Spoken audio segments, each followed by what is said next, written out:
ಸಿದ್ದರಾಮಯ್ಯನವ್ರು ಆಪ್ತರೇ ಒಬ್ಬರಾದ್ಮೇಲೆ ಒಬ್ರು ಹೋಗ್ತಾ ಇದ್ದಾರಲ್ಲ, ಹೆಂಗಿದು ಮೇಡಮ್? ನೋಡಿ, ಬೆಕ್ಕು ಕಣ್ಮುಚ್ಕೊಂಡು ಹಾಲು ಕುಡಿದ್ರೆ ಗೊತ್ತಾಗಲ್ಲ ಅಂತ ಒಂದು ಗಾದೆ ಮಾತಿದೆ. ಆ ರೀತಿ ಕಾಂಗ್ರೆಸ್ನವ್ರು ಏನು ಅನ್ಕೋಬಿಟ್ಟಿದ್ದಾರೆ ಅಂತಂದರೆ, ಇವರ ಭಿನ್ನಮತ, ಈ ಬಣ ಗುಂಪುಗಳ ರಾಜಕೀಯ ಈ ಜನಕ್ಕೆ ಗೊತ್ತಾಗ್ತಾ ಇಲ್ಲ ಅಂತ ಅವ್ರು ಅಂದ್ಕೊಂಡಿದ್ದಾರೆ. ಆಮೇಲೆ ಸಿದ್ದರಾಮಯ್ಯನವರು, ನೀವು ಪೊಲಿಟಿಕ್ಸನ್ನು ನೋಡ್ತಾ ಬನ್ನಿ, ಬರೀ ಅಹಿಂದ ಸಮುದಾಯ ಅಂತ ಹೇಳ್ತಾರೆ. ಯಾವ ಅಹಿಂದ ಸಮುದಾಯದ ನಾಯಕರನ್ನ ಇವತ್ತು ಮುಸಲ್ಮಾನರನ್ನ ಒಬ್ಬೊಬ್ಬರನ್ನೇ ನೀವು ಬಲಿ ಆಗ್ತಾ ಬರ್ತಾ ಇದ್ದೀರಲ್ವ? ಹೋಗ್ಲಿ KN ರಾಜಣ್ಣ ಅವ್ರನ್ನ ನೀವು ಒಂದು ನೋಟಿಸ್ ಕೊಡದೆ ಸಸ್ಪೆಂಡ್ ಮಾಡಿದಾಗ ಇದನ್ನೇ ಸಿದ್ದರಾಮಯ್ಯನವ್ರು ಅಹಿಂದ ಸಮುದಾಯದ ಚಾಂಪಿಯನ್ ಅಂತ ಹೇಳ್ತಾರಲ್ಲ. ಏನು ಮಾಡೋಕ್ಕಾಯ್ತು? ನೀವು ಏನು ಮಾಡಿದ್ರಿ? ಉತ್ತರ ಕೊಡ್ರಿ. ಮತ್ತು ಯಾವ ಮುಖ ಇಟ್ಕೊಂಡು ನೀವು ಹೇಳ್ತೀರಾ? ಹೇಳೋದಕ್ಕಾದ್ರೂ ಒಂದು ಅರ್ಥ ಬೇಕಲ್ವಾ? ನೀವು ಸುಮ್ಮನೆ ಬಿಟ್ಟಿ ಭಾಗ್ಯಗಳನ್ನು ಕೊಟ್ಟಿದ್ದೀವಿ ಅಂತಂದ್ಬಿಟ್ರೆ ತಕ್ಷಣ ನೀವು ಚಾಂಪಿಯನ್ ಆಗೋದಿಲ್ಲ ಸ್ವಾಮಿ. ಆ ಸಮುದಾಯಗಳ ರೆಪ್ರೆಸೆಂಟೇಟಿವ್ಸ್ ಅಂತ ನೀವೇ ಘಂಟಾಘೋಷವಾಗಿ ಹೇಳಿದಾಗ ಅಲ್ಲ, ಅದೇ ಗ್ಯಾರಂಟಿ ಯೋಜನೆಗಳನ್ನ ಆಯ್ತು ಬಿಡಿ, ಆ ಯೋಜನೆಗಳನ್ನು ಕೊಟ್ಟಿದ ತಕ್ಷಣ ಆಗೋದಿಲ್ಲ. ಅದೇ ಸಮುದಾಯದ ರೆಪ್ರೆಸೆಂಟೇಟಿವ್ಸ್ ಅನ್ನು ಬಲಿ ಹಾಕಿದಾಗ ನೀವು ಉತ್ತರ ಕೊಡಕ್ ಆಗ್ತಿಲ್ವಲ್ರಿ? ಮಲ್ಲಿಕಾರ್ಜುನ್ ಖರ್ಗೆ ಅವ್ರನ್ನ ಇದೇ ರೀತಿ ಬಲಿ ಹಾಕಿದ್ರಿ, ನೀವು ಪರಮೇಶ್ವರನ್ನ ಬಲಿ ಹಾಕಿದ್ರಿ. A ಕೃಷ್ಣಪ್ಪ ಅಂತ ಅವ್ರು ಇದ್ರು, ನಮ್ಮ M ಕೃಷ್ಣಪ್ಪ ಅಂತ ಸತ್ತೇ ಹೋದ್ರು, ಯಾದವ ಸಮುದಾಯ. ಅವರು ಒಳ್ಳೆ ಸ್ಥಾನಕ್ಕೆ ಬಿಡಿ, ಅವ್ರನ್ನ ಮಂತ್ರಿ ಮಾಡಿದ್ ನಾವು, ಅವ್ರನ್ನ ಮಂತ್ರಿ ಮಾಡಿದ್ಯಾರು? ಋಣ ಇಲ್ಲ ಬಿಡಿ. ಅದು ಇಂಥ ಎಲ್ಲ ಅದೇ ಸಮುದಾಯದ ನಾಯಕರನ್ನ ನಿಮ್ಮ ಮುಂದೆನೇ ನೀವು ಬಲಿ ಹಾಕಿದ್ದೀರಿ. ಈಗ ನಿಮ್ಮ ಮುಂದೆ ಬಲಿ ಆಗ್ತಾ ಇದ್ದಾರೆ. ಗೊತ್ತಿಲ್ಲ, ಸಿದ್ದರಾಮಯ್ಯನವ್ರು ಕುಮ್ಮಕ್ಕಿರ್ಬೋದೇನೋ. ಹಾಗಾಗಿ ನೀವು ನಿಮ್ಮ ಕುರ್ಚಿ ಉಳಿಸ್ಕೊಳಕ್ಕೋಸ್ಕರ ಯಾವ ಸಮುದಾಯಗಳ ಹೆಸರನ್ನು ಹೇಳ್ಕೊಂಡು ಸಿದ್ದರಾಮಯ್ಯನವರು ಕೇಳಿಸ್ಕೊಳ್ಳಿ. ಒಂದ್ ನಿಮಿಷ ಇರಿ ಸರ್, ಮಾತಾಡ್ಬೇಕಾದ್ರೆ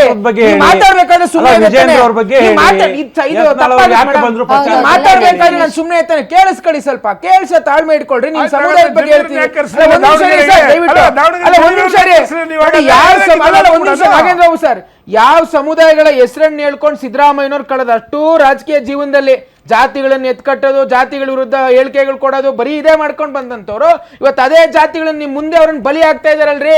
ನಿಮ್ ಲೆಫ್ಟು ರೈಟು ಸೆಂಟ್ರು, ಪಾಪ ರಾಜಣ್ಣ ಅವ್ರು ಮುಗೀತು, ನಜೀರ್ ಅಹಮದ್ ಅವ್ರು ಮುಗೀತು, ಜಬ್ಬಾರ್ ಅವ್ರು ಮುಗೀತು. ಪಾಪ ಜೀವನ ಪೂರ್ತಿ ನಿಮ್ಮನ್ನು ಹೊಗಳ್ಕೊಂಡೆ, ನಿಮ್ ಬಗ್ಗೆ ಬುರುಡೆಗಳನ್ನು ಬಿಡ್ಕೊಂಡೆ ಪಾಪ ಜೀವನ ಕಳೆದ್ರು ರಾಜಕೀಯದಲ್ಲಿ. ಇವತ್ತು ಅವರನ್ನೇ ಬಲಿ ಹಾಕಿ ರಾಜಕೀಯ ಜೀವನ ಮುಗಿಸಿದ್ರಲ್ಲ.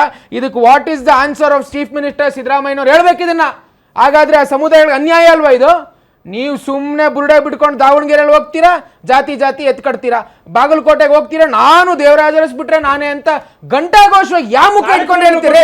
ಯಾವ ಮುಖ ಇಟ್ಕೊಂಡು ಹೇಳ್ತಾರೆ ಸಿದ್ದರಾಮಯ್ಯ? ಮತ್ತೆ ಶಿವಕುಮಾರ್ ಅವರು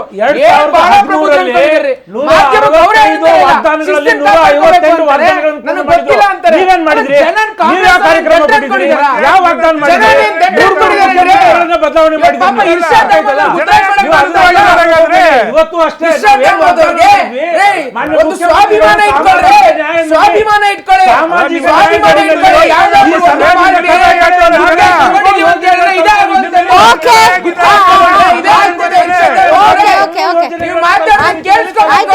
ಅದು ಬಿಟ್ಟು ಆಯ್ತು, ನೀವು ಕೂಗಾಡ್ತಿದ್ದೀರಿ ಇರ್ಷಾದ್ ಅವ್ರೆ. ಅಲ್ಲ, ಇವ್ರು ಹೇಳಿದಕ್ಕೆ ನಾನು ಕೂಗಾಡಿದ್ದೆ.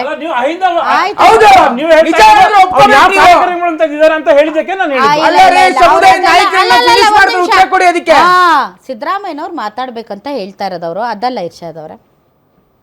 ಟಿಕೆಟ್ ಕೇಳಿದ್ರು ಜಮೀರು ಕೊಡ್ಲಿಲ್ಲ, ಆಯ್ತಾ? ಒಬ್ರಿಗೆ ಟಿಕೆಟ್ ಕೊಡಿ ಅಂತ ಕೇಳೋದು ತಪ್ಪ ಅಲ್ಲ? ಒಂದು ಪ್ರಶ್ನೆ ಉತ್ತರ ತರನೇ ಮಾತಾಡೋಣ ಸರ್. ಇವತ್ತು ರಿಜ್ವಾನ್ ಅರ್ಷದ್ ಮತ್ತು ಸಲೀಂ ಅಹಮದ್ ಅವ್ರು ಕೊಟ್ಟಿರೋ ರಿಪೋರ್ಟ್ ಮೇಲೆ ಇಷ್ಟೆಲ್ಲ ಆಗ್ತಾ ಇದೆ. ಅವರು ಕೂಡ ಕಮ್ಯುನಿಟಿಯ ಲೀಡರ್ಸ್, ಓಕೆನಾ? ಜಬ್ಬಾರ್ಗೇನೆ ಲೆಟ್ ಅಸ್ ಅಸ್ಯೂಮ್ ಜಮೀರ್ ಹೇಳೋದು ನಾನು ಹೌದು ಕೇಳಿದ್ವಿ ಜಬ್ಬಾರ್ಗೆ ಕೊಡಿ ಅಂತ. ಆಗಲ್ಲ ಅಂದಾಗ ಹೌದು ನಮಗೂ ಅನ್ನಿಸ್ತು, ಅವರು ಥರ್ಡ್ ಟೈಮ್ MLC ಆಗಿದ್ದಾರೆ ಮತ್ತು ಅವ್ರದ್ದು ಇನ್ನೂ ಕೂಡ ಬಾಕಿ ಇದೆ ಅವಧಿ. ಸೊ ಈ ಸಂದರ್ಭದಲ್ಲಿ ಅವ್ರಿಗೆ ಕೊಡೋದು ಸೂಕ್ತ ಅಲ್ಲ ಏನು ಅಂತ. ಆಯಿತು, ನೀವು ಬೇರೆ ಯಾರಿಗಾದ್ರೂ ಕೊಡಿ, 7 ಜನರಲ್ಲಿ ಒಬ್ರಿಗೆ ಕೊಡಿ ಅಂತ ನಾವು ಕೇಳಿದ್ವಿ, ಅವ್ರು ಕೊಡಲಿಲ್ಲ ಅಷ್ಟೇ ಅಂತ ಹೇಳಿದ್ದಾರೆ. ಓಕೆ ಆಯಿತು, ಇಟ್ಕೊಳ್ಳೋಣ. ಜಬ್ಬಾರ್ಗೆ ಕೊಡಿ ಅಂತ ಜಮೀರ್ ಕೇಳಿದ್ರು ಅಂತಲೇ ಇಟ್ಕೊಳ್ಳೋಣ. ಅದು ತಪ್ಪಾ? ನೋಡಿ, ಇವತ್ತು ತಪ್ಪ ಸರ್, ಅದೆಲ್ಲ ಬೇಡ. ಬಹಳಷ್ಟು ಚರ್ಚೆಗಳು ಕೇಳಿ ಸರ್ ಇರ್ಷಾದ್ ಕೇಳಿ. ಆಯ್ತು, ಅದು ಹೋಯ್ತು. ಅದಾದ್ಮೇಲೆ ಜಬ್ಬಾರ್ಗೂ ಕೊಡಲಿಲ್ಲ. ಕೊನೆಗೆ ಒಂದಿಷ್ಟು ಎಲ್ಲ ನಾಯಕರುಗಳು ಸೇರಿ ಒಂದು ಮೀಟಿಂಗ್ ಮಾಡಿದ್ರು. ಮೀಟಿಂಗಲ್ಲಿ ಹಲವಾರು ಹೆಸರುಗಳು ಬಂದ್ವು. ಅವಾಗ ಕನ್ಫ್ಯೂಷನ್ ಇತ್ತು. ಆಗ ಒಂದು ಕ್ಯಾರೆಕ್ಟರ್ ಎಮರ್ಜ್ ಆಗುತ್ತೆ, ದಟ್ ಈಸ್ ಸಾದಿಕ್ ಪೈಲ್ವಾನ್. ಹೌದಲ್ಲ ಸರ್?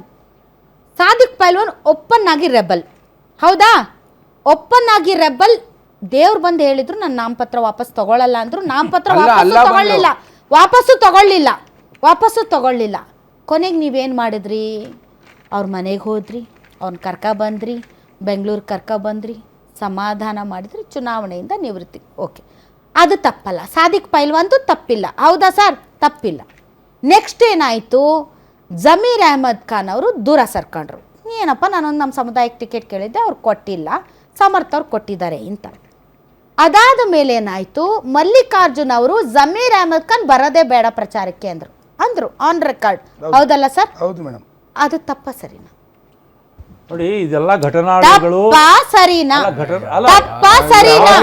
ಉತ್ತರ ಕೊಡ್ತಾ ಇದ್ದಾರೆ. ಮಲ್ಲಿಕಾರ್ಜುನ್ ಅವರೇ ಹೇಳಿದ್ದಾರೆ. ತಪ್ಪ ಸರಿನಾ? ಮಲ್ಲಿಕಾರ್ಜುನ್ ಅವರೇ ಹೇಳಿದ್ದಾರೆ. ತಪ್ಪ ಸರಿನಾ? ಅಲ್ಲ, ಮಲ್ಲಿಕಾರ್ಜುನ್ ಅವ್ರು ಹೇಳಿದ್ದಾರೆ, ನಮ್ ಜೊತೆನಲ್ಲಿ ಇದ್ದಂತವ್ರು ಇವರು, ನಾನು ಇವರಿಗೆ ಬಹಳ ಗಳಸೆ ಕಟ್ಟಸೆ ನಮ್ದಿದೆ, ನಾವು ಏಕವಚನದಲ್ಲಿ ಮಾತಾಡ್ತೀವಿ, ನಾವು ಮಾತಾಡಿದ್ವಿ. ಅವರೇ ಪತ್ರಿಕಾಗೋಷ್ಠಿಯಲ್ಲಿ ಹೇಳಿದ್ದಾರೆ. ಅವರೇ ಪತ್ರಿಕಾಗೋಷ್ಠಿಯಲ್ಲಿ ಹೇಳಿದ್ದಾರೆ. ಜಮೀರ್ ಅಹ್ಮದ್ ಹೇಳಿದ್ರಲ್ಲ, ಮನೆಗೆ ಹೋಗಿಲ್ಲ ಅಂತ. MLA ಹೆಸರೇನು ಸರ್? ಇಕ್ಬಾಲ್ ಹುಸೇನ್. ಇಕ್ಬಾಲ್ ಹುಸೇನು ಅವ್ರದಂತೂ ನನ್ನ ಡೈಲಾಗ್ ಇಡೀ ಜೀವನ ಮರೆಯಲ್ಲ ನಾನು. ಏನು ಡೈಲಾಗ್ ಅಂದರೆ, ಪ್ರಚಾರಕ್ಕೆ ಬರೋದು ಬೇಡ ಜಮೀರ್ ಅಹ್ಮದ್ ಖಾನ್ ಅಂತ ಹೇಳಿದ್ದು ಸರಿ ಮಲ್ಲಿಕಾರ್ಜುನ್ ಅವರು. ಮತ್ತೆ ಕೂಡ ನಮ್ಮ ಅವಶ್ಯಕತೆ ಇದ್ದರೆ ನಾನು 7ನೇ ತಾರೀಕು ನಾನು ಮತ್ತೆ ಪ್ರಚಾರಕ್ಕೆ ಬರ್ತೀನಿ ಅಂದರೆ ಅವರ ಅವಶ್ಯಕತೆ ಇಲ್ಲ ಈಗ ಅಂತ ಹೇಳಿದ್ದು ಮಲ್ಲಿಕಾರ್ಜುನ್ ಅವರು. ಹೌದಾ? ಅವ್ರದ್ದೇನು ತಪ್ಪಿಲ್ಲ, ಮಲ್ಲಿಕಾರ್ಜುನ್ ಅವ್ರದ್ದೇನು ತಪ್ಪಿಲ್ಲ. ಟಿಕೆಟ್ ಕೇಳಿದ್ದು ತಪ್ಪು ಜಮೀರ್ ಅವ್ರದ್ದು. ಒಂದ್ ನಿಮಿಷ ಕೇಳಿ, ತಪ್ಪಿಲ್ಲ. ಒಂದ್ ನಿಮಿಷ ಕೇಳಿಸ್ಕೊಳ್ಳಿ. ಅಂದ್ರೆ ಅರ್ಥ, ಒಂದ್ ನಿಮಿಷ, ಅಂದ್ರೆ ಅರ್ಥ ಮಲ್ಲಿಕಾರ್ಜುನ್ ಅವ್ರು ಏನ್ ಸ್ಟೇಟ್ಮೆಂಟ್ ಕೊಟ್ಟರು ಕೂಡ ಸರಿ. ಅದೇ ಜಮೀರ್ ಅವರು ಟಿಕೆಟ್ ಕೇಳಿದ್ದು ತಪ್ಪು. ವಾಟ್ ಕೈಂಡ್ ಆಫ್ ಇದು ಜಸ್ಟಿಫಿಕೇಶನ್? ಇದು ಜಸ್ಟಿಫಿಕೇಶನ್ ಯಾವ್ದು?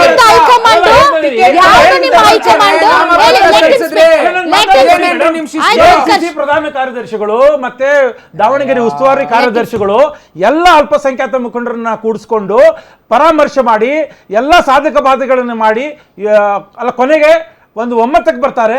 ಯಾರು ಯಾವ ಶಾಸಕರ ಕುಟುಂಬದಲ್ಲಿ ಸಾವು ಆಗಿದೆ ಅವ್ರಿಗೆ ಕೊಡೋಣ, ಒಂದು ಸಂಪ್ರದಾಯ ಇದೆ. ಅದು ನಮ್ಮ ಸ್ಟ್ರಾಟಜಿ, ಅನುಕಂಪದ ಭಾಷಣ ಬೇಡ. ಟಿಕೆಟ್ ಕೇಳೋದ್ರಲ್ಲಿ ಯಾವ್ದು ತಪ್ಪಿಲ್ಲ. ಮಾನ್ಯ ಜಮೀರ್ ಅಹ್ಮದ್ ಸಾಹೇಬ್ರು ಟಿಕೆಟ್ ಕೇಳಿದ್ರಲ್ಲೂ ತಪ್ಪಿಲ್ಲ, ಜಬ್ಬಾರ್ ಸಾಹೇಬ್ರು ಕೇಳಿದ್ರಲ್ಲೂ ತಪ್ಪಿಲ್ಲ. ಆದರೆ ಹೈಕಮಾಂಡ್ ಅವ್ರ ನಿರ್ಣಯ ತೆಗೆದುಕೊಂಡ್ಮೇಲೆ ಎಲ್ಲರೂ ಅವರ ವಿಷಯ ಅದಲ್ಲ. ನೀವು ಬರಬೇಡಿ ಅಂದ್ರೆ ತಪ್ಪಿಲ್ಲ, ನಮ್ಗೆ ಟಿಕೆಟ್ ಕೊಡಿ ಅಂದ್ರೆ ತಪ್ಪು. ನೀವು ಅದ್ರ ಬಗ್ಗೆ ನೀವು ಪಾಪ ಏನು ಹೇಳ್ತೀರಾ, ಐ ಕ್ಯಾನ್ ಅಂಡರ್ಸ್ಟ್ಯಾಂಡ್. ಬಟ್ ನಾವು ಹೇಳ್ತೀವಿ ಅದನ್ನ, ನೀವು ಬರಬೇಡಿ ಪ್ರಚಾರಕ್ಕೆ ಅಂದರೆ ಅದು ತಪ್ಪಿಲ್ಲ. ಇವರು ಟಿಕೆಟ್ ಕೇಳಿದ್ರೆ ತಪ್ಪು.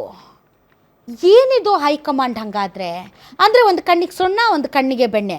ಅದಕ್ಕೆ ಇಕ್ಬಾಲ್ ಅನ್ಸಾರಿ ಹೇಳಿದ್ದು ಏನು ಅಂತಂದರೆ, ಯತೀಂದ್ರ ಸಿದ್ದರಾಮಯ್ಯ ಮಾತಾಡಿದರೆ ಅದು ತಪ್ಪಲ್ಲ, ನಾನು ಮಾತಾಡಿದರೆ ತಪ್ಪು, ನನಗೆ ನೋಟಿಸ್ ಕೊಡ್ತೀರಿ. ಸೊ ಹಮ್ ಕರೆ ತೋ ಅತ್ಯಾಚಾರ, ಹಮ್ ಕರೆ ತೋ ಬಲಾತ್ಕಾರ, ಓ ಕರೆ ತೋ ಚಮತ್ಕಾರ. ಮಲ್ಲಿಕಾರ್ಜುನ್ ಅವ್ರು ಬರಬೇಡಿ ಅಂದರೆ ಅದು ಶಿಸ್ತು ವಿರೋಧಿ ಅಲ್ಲ, ಅದು ಪಕ್ಷ ವಿರೋಧಿ ಅಲ್ಲ. ಅದೇ ಟಿಕೆಟ್ ಕೇಳ್ಬಿಟ್ರೆ ಅದು ಪಕ್ಷ ವಿರೋಧಿ. Congress party, Surjewala G, DK Shivakumar G, Siddaramaiah G.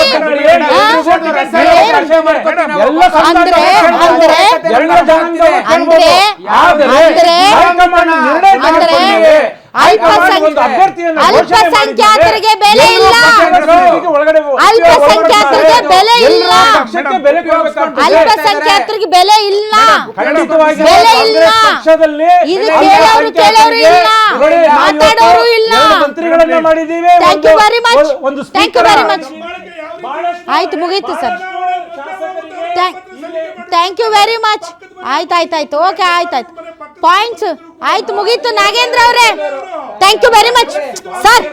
Thank you Irshad ಅವರು, ಥ್ಯಾಂಕ್ ಯು ಉತ್ಕರ್ಷ್ ಅವರು. ಒಂದಂತೂ ಸತ್ಯ, ಇಲ್ಲಿ ಸಮುದಾಯದ ಪರವಾಗಿ ಮಾತಾಡೋಕ್ಕೆ ಯಾರೂ ಇಲ್ಲ. ಸಮುದಾಯದ ಮೇಲೆ ಏನು ಆ್ಯಕ್ಷನ್ ತಗೊಂಡ್ರೂ ಕೂಡ ಅದರ ಬಗ್ಗೆ ಧ್ವನಿ ಎತ್ತುವಂಥ ಶಕ್ತಿ ಸಾಮರ್ಥ್ಯ ಸಮುದಾಯದಲ್ಲಿ ಯಾರಿಗೂ ಇಲ್ಲ. ಎಲ್ಲರೂ ಒಬ್ರ ಕಾಲ ಒಬ್ರು ಎಳೆಯಕ್ಕೆ ರೆಡಿ ಆಗಿದ್ದಾರೆ. ಬಿಕಾಸ್ ರೀಶಫಲ್ ಆದರೆ ನಾನು ಮಿನಿಸ್ಟರ್ ಆಗ್ತೀನಿ.